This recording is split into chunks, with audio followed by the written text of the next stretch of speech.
Buenos nachos, amigos, and welcome to another episode of Record Breakers, a music podcast where you share with your friends all together in this virtual lunch table. Share music with your friends, share music with your compadres. We're here gathered to talk about music. I'm Petey Rape, your man with no plan. Here with me is my crew, my team, my squad. We've got Brett. Ohio. We've got Drew. Let's talk about pop music. Yes. And we've got Patrick. Hello, people. Yes. We're here to talk about music. Not quite pop music. A different kind of music. Popular. Capital P popular, I guess. But some parts of the world. As opposed to classical, popular music. Yeah. But yeah, the provider of that music would be Brett. Brett, what do you got for us this week? Well, I went back in time to 2006 and I brought the self-titled album by Rodrigo y Gabriela. Mm-hmm.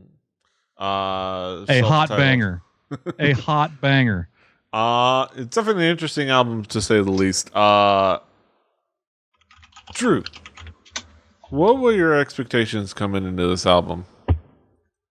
I was pretty much just expecting something, if I can stereotype, something with a Spanish or Mexican influence, because the name and the self-titling sort of led me to believe that.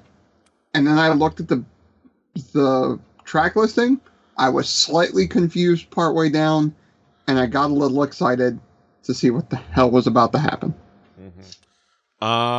Patrick, what were your expectations coming into this album? Other than I think Brett at some point mentioned flamenco, I had no idea what was going to happen. So I assume I'm coming in blind, other than maybe the notion that perhaps these were going to be some sort of Spanish-esque guitar work. Mm-hmm. Brett, how would you describe this album musically? What would be the themes, elements that come to your attention? Well, I mean, yeah, you could say this is an instrumental album. You're not going to have anybody singing at you. That's one thing. It's a duo of guitars, but one of the guitars is playing both rhythm guitar and percussion in the flamenco styling, and then there's another guy playing a nylon string guitar as well, who is playing heavy metal licks. You know, you're nothing too crazy. It's not like crazy sweet picking. It's strictly, old school, it's mostly blues licks turned into a kind of a funky lick that's on top of this sort of fusion strum rock flamenco heavy metal sound. It's pretty unique. It's something that as somebody who I myself am nylon curious when it comes to guitars. I am not at all a professional. There are things that I really I bangers and mash, hot bangers. Sorry, Drew. But yeah, there's something about the sound of Latin music mixed with heavy metal that is such an odd mix that I was drawn to it. This happened to be the last new release compact disc I ever purchased in like 2007. So this was the one I went out on. All of the songs sort of progress a little bit. You get a little more flourishes as you go along. A lot of the beats and a lot of the licks stay the same, but they add like 2 extra notes in there to accent. And there's normally a breakdown somewhere in the middle, and sometimes they play Metallica song, or another song that's never been played by anyone ever before. It's very tight. The playing style is impressive. When it comes to instrumental albums, it's kind of hard to pick apart because you don't have words to go on, except for on one song where everybody knows the song's Stairway to Heaven. But there's something special about this album that I thought I could bring to you guys, and we'd have enough to talk about without there being words, prose, and whatnot. Drew, how would you describe this album musically? What would be the themes, elements caught your attention? First off, like, the entire album sort of hits you like a ton of bricks, I guess. I love some dance happy music. I love some great music that'll get you grooving and sit there and groove on it. And the flamenco stylings sort of hits that pretty well for me.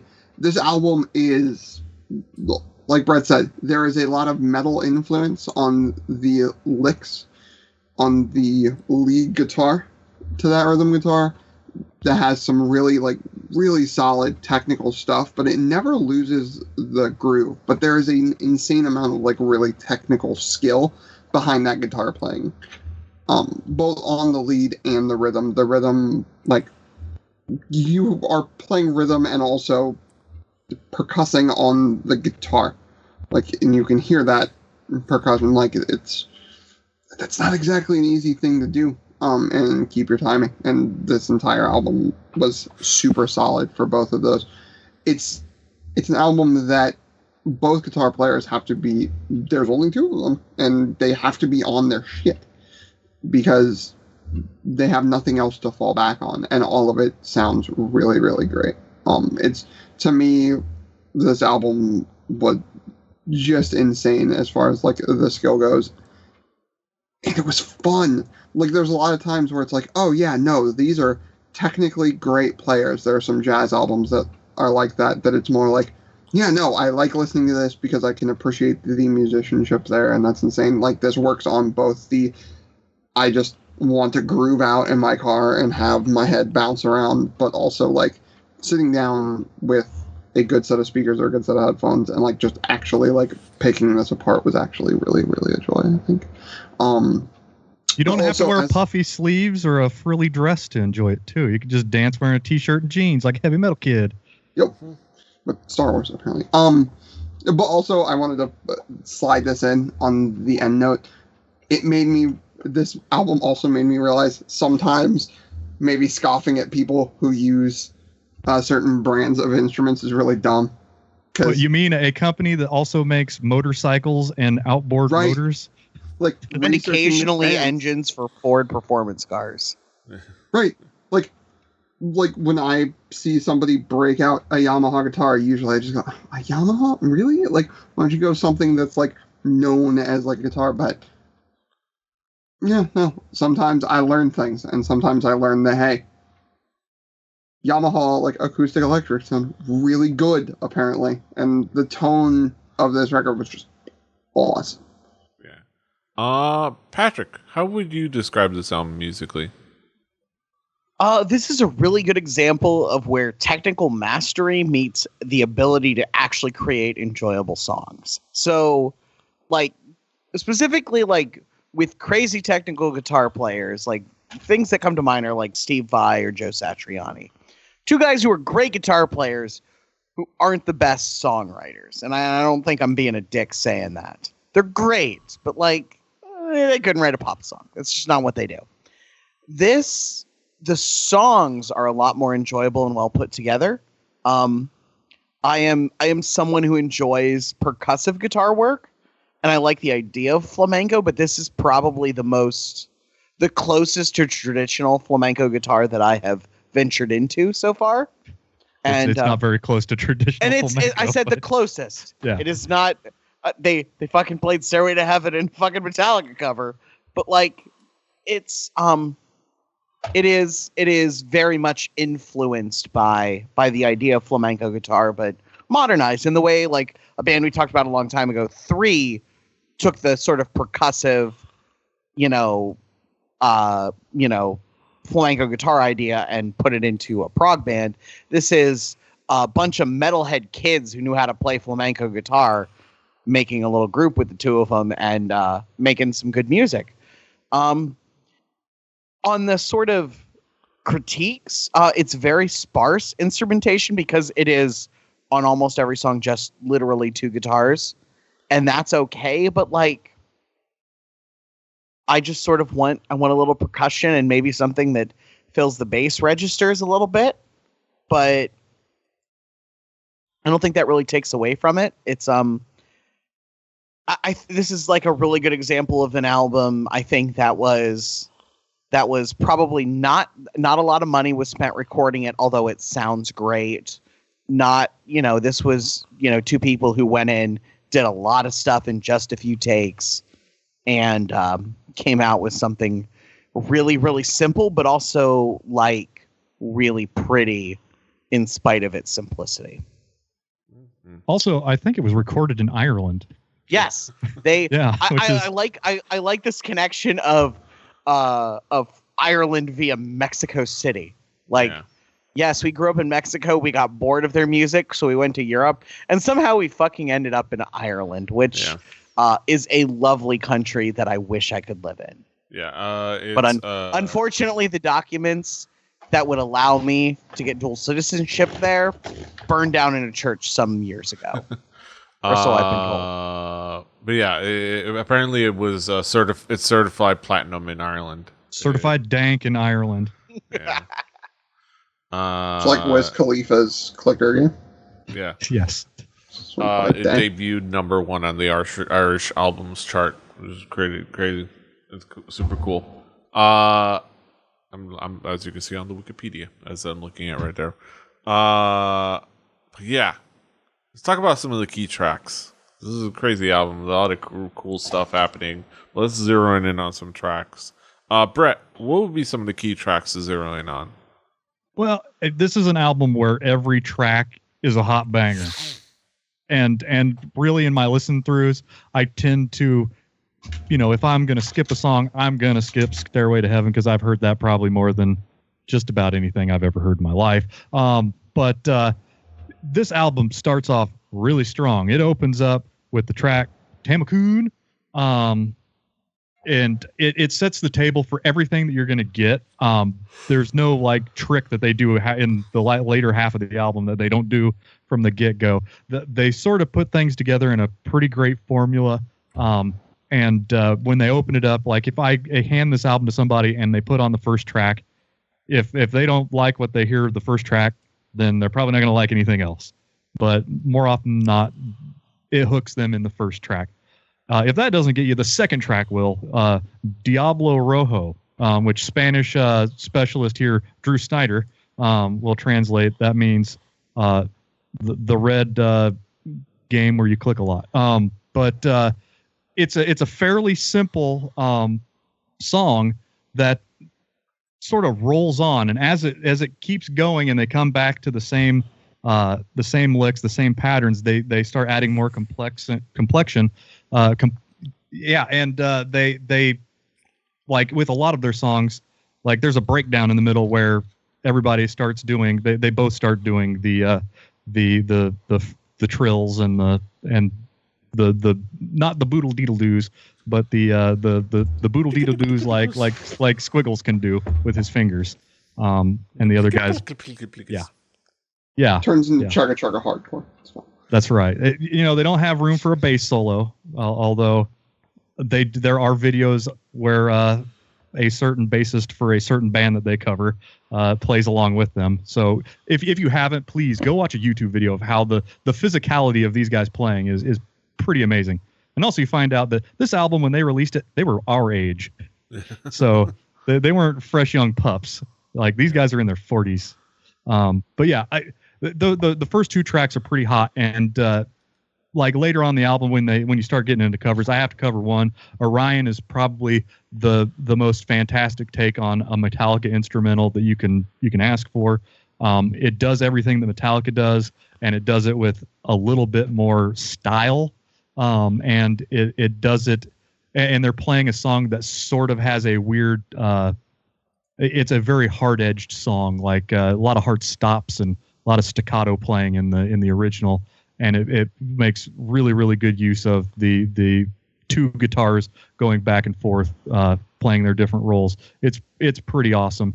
And not since Chet Atkins and Jerry Reed has two guitar pickers gotten my goat like this. This is probably S tier right now. Like it's the Fox of yes. That's right. 120%. Yes. Drew, what would be some of the key tracks for you? Well, I'm glad Brett picked it because now I know how to say it, Tamakun.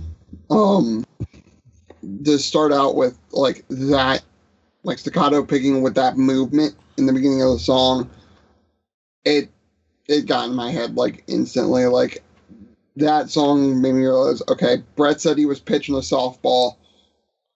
This is going to be a softball. It's going to be all right. It's going to be straight over the plate. It's going to be a slow pitch, and it's going to be all right. Then I'm going to go from the beginning all the way to the end. I'm going to go to Juan Loco. The driving beat, constant movement, the rhythm just hitting every single time, never missing that beat. And then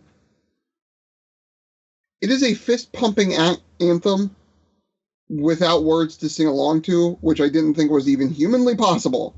Like, it just feels like that rock song that you want to just put your fist up to and just drive along to, and then, like, you have nothing to sing along to. Really weird. Really kind of hard to do for me. But, hey, it really worked. And then I'm going to cheat a little bit, just a little bit, and do both of the cover songs. They do Stairway to Heaven, which, as Brett said, everybody does Stairway to Heaven at some point in their life. It's a great Huey Lewis song. Yes, there's that great Huey Lewis song. The heart of Stairway to Heaven is still beating. Now that's going to be happening. I'm sorry. I'm going to have to do my homework this week. And Orion from Metallica. So the thing that I loved about these songs is that throughout the entire rest of the record, right, you can hear that sort of 80s metal inspiration coming through, right? And you can hear it in the lead guitar. You can hear it in what they're doing, right? And how they're piecing together the different, like, lead guitar, like, bits and how they chain together, right? This was, to me, in the middle of all those songs, two love letters to bands they obviously take huge inspiration from.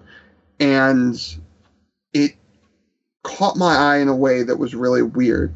You can hear the love that they have for these two bands and how they cover the songs and how it is them doing their style. It is still them doing weird flamenco guitar in the background and having this really percussive sound to it and these two guitars playing off of each other. It's still that, but it's a expression of gratitude almost to Metallica, to Led Zeppelin, to that era of metal that brought out these like weird things in music and being okay with that. And I think that's kind of awesome for somebody to be able to do that. Yeah, it's pretty awesome. Patrick, what would be some of the key tracks for you? East Tapa. The intro is so very old school Metallica, but also not, because again, like, this is very much Spanish guitar played by metalheads. And it also used violin. So most of the instrumentation on this album is just literally two guitars. It's very sparse, and it's not like a pile of overdubs. It is literally something that could be played live, which is, not easy or particularly deep in terms of what's going on musically. But this song, like, you get a little violin in there, kind of doing like a lead guitar thing, and it's really cool, and it makes a lot of difference, and it makes it really stand out. Orion, obviously, I'm going to talk about the covers because I not so secretly love good cover songs, especially when you take a song from one genre and move it to another. Orion is a really, like, they took the bones of the song Orion by Metallica and made it entirely their own. And specifically, I'm going to talk about the way they handle the bass part.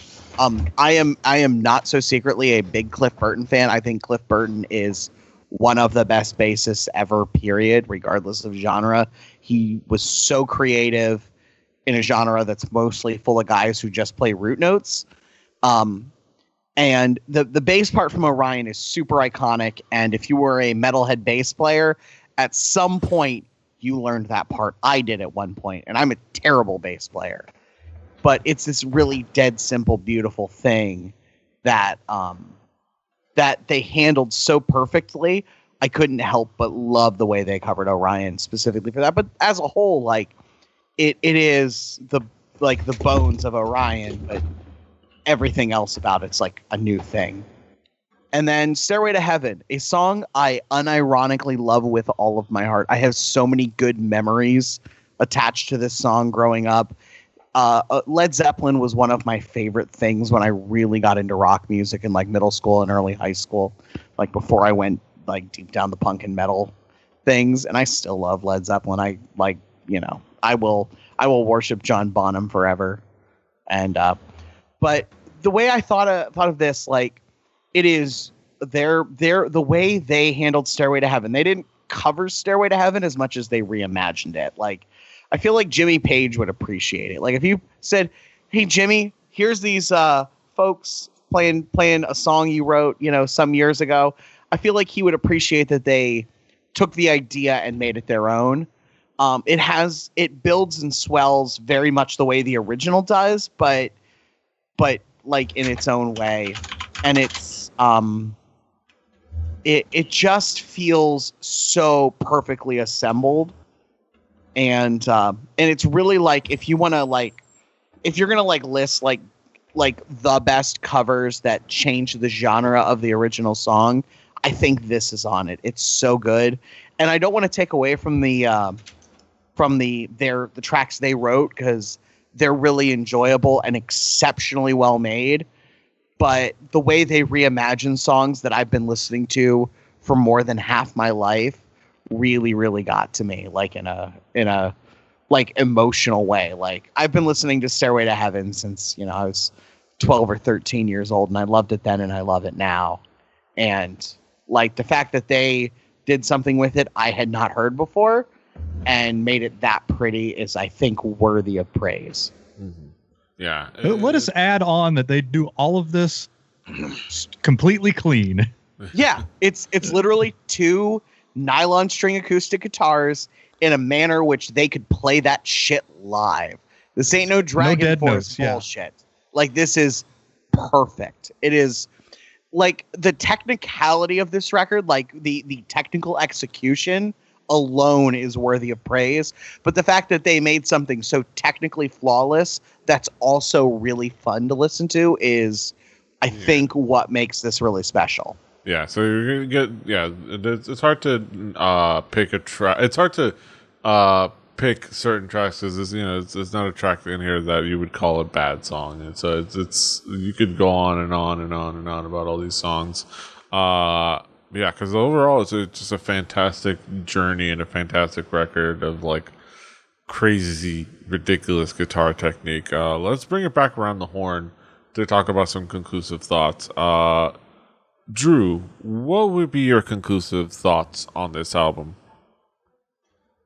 This is an album that I think, like, there are sometimes these instrumental records that we do that you sort of have to be a musician to really get and really like and really have a fun time with. Ones that, like, the technical aspects of the album are what bring you to that album, and if you're not going to dive into those, like, it's probably not going to be an album for you, right? Hulk Rules comes to mind. But that one's full of hot bangers and mash. God, inside jokes. So dumb. We're a bunch of fucking idiots. We're man children. Let's just get that out of the way. But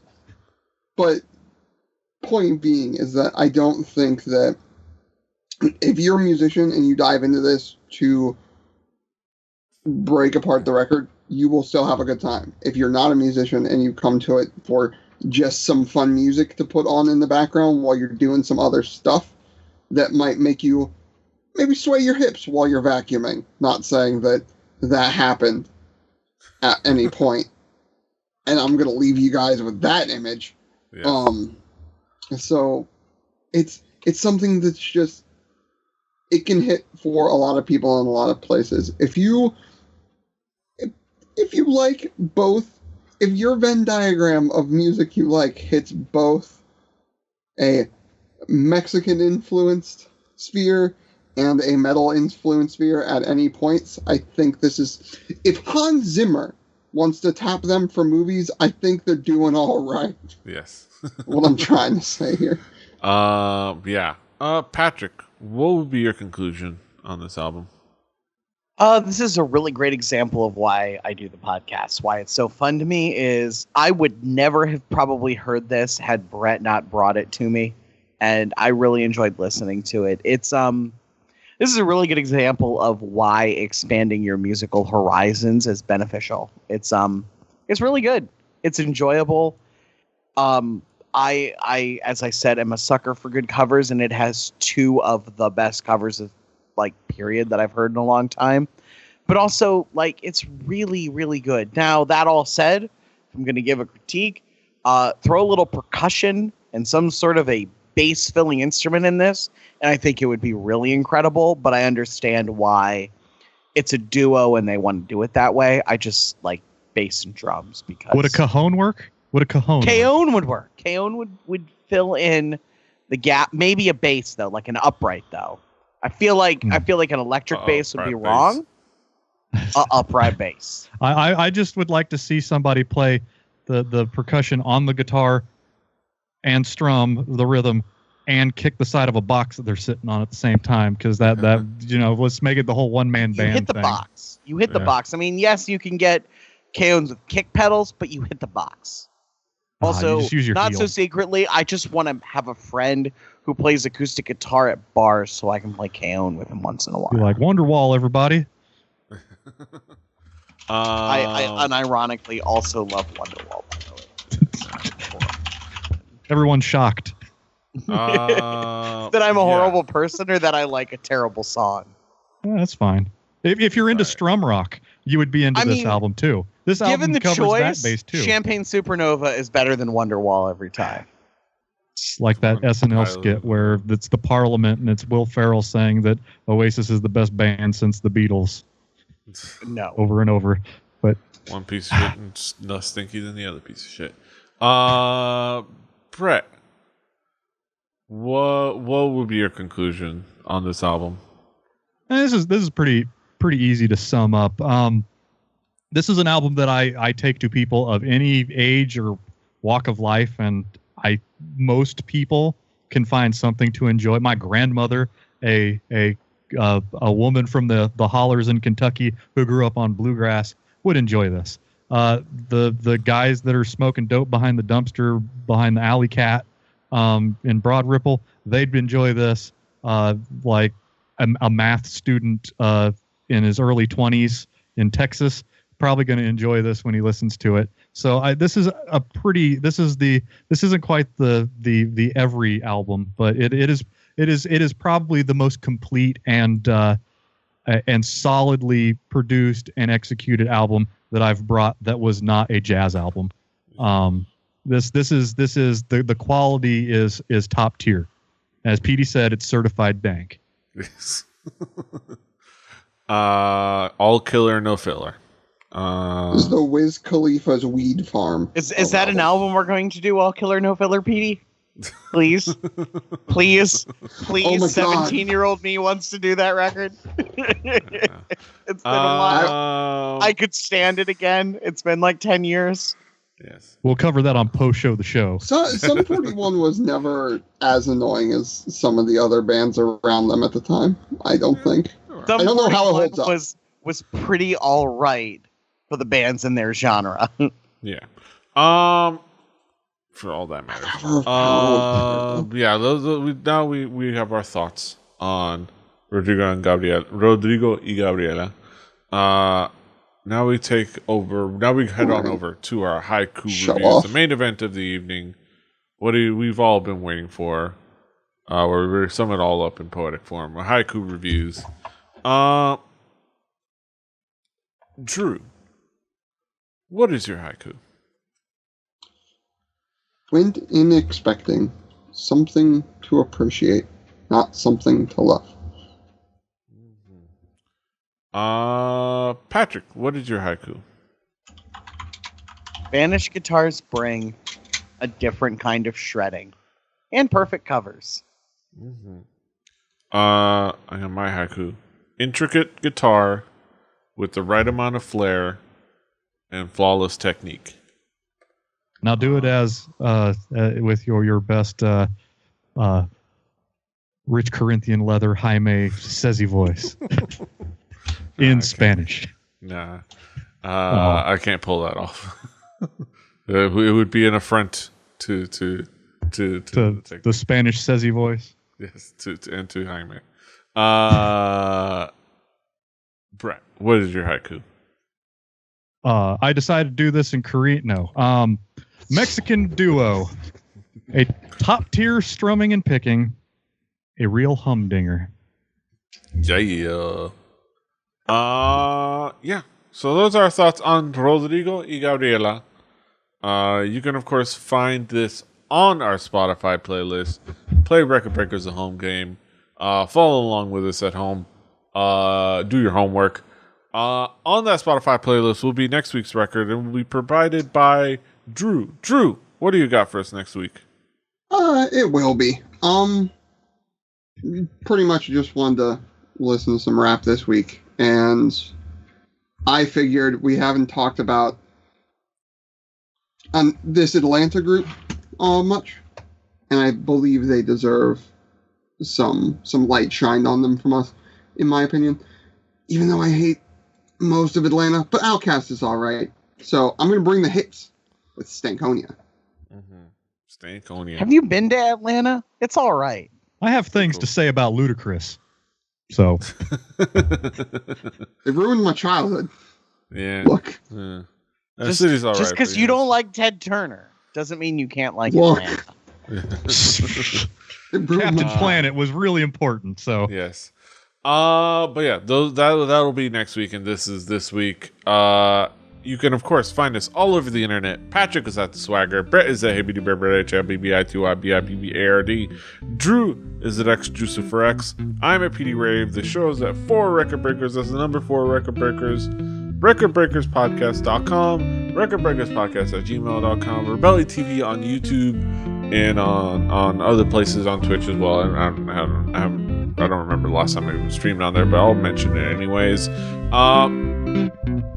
Check us out wherever you can find podcasts. Subscribe, like, share, drop a review, comment, email us, do the things, communicate, show us that you're out there. Do all the things. Scream if you want to go faster. Yes. Until next time, hasta los huevos. Doodaloo.